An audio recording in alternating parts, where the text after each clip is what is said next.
ሄርሜላና ዳኒ ተጣሉ። ለምን ተጣሉ የሚለውን አሁን በዚህ ቪዲዮ ላይ የምነግራችሁ ይሆናል። ቪዲዮውን እስከ መጨረሻው ማየታችሁን እንዳትረሱት። በጣም በሚገርም ሁኔታ እንግዲህ ዳኒና ሄርሜላ ተጣልተዋል ማለት ነው። እውነት ለመናገር ከሆነ በጣም የሚገርም ነገር ነው እንግዲህ የሆነና እየሰማን ያለ ነው። ዳኒ ምን አለ መሰላችሁ፣ ትናንትናም እንዳያችሁት ማለት ነው አብርሃም ፈልጎ ነው በእኛው ሰው ነው የተቀረጸው ብሏል ማለት ነው። ነገር ግን ውሸት ነው።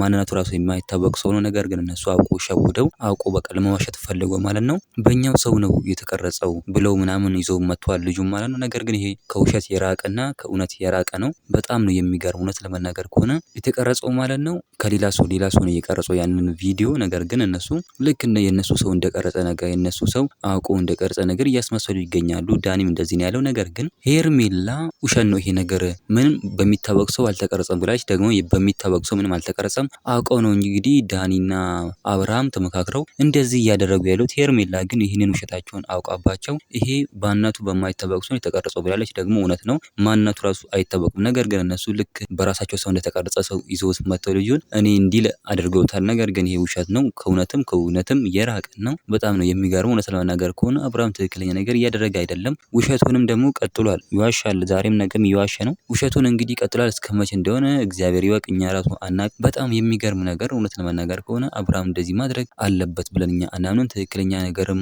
አይደለም ማለት ነው።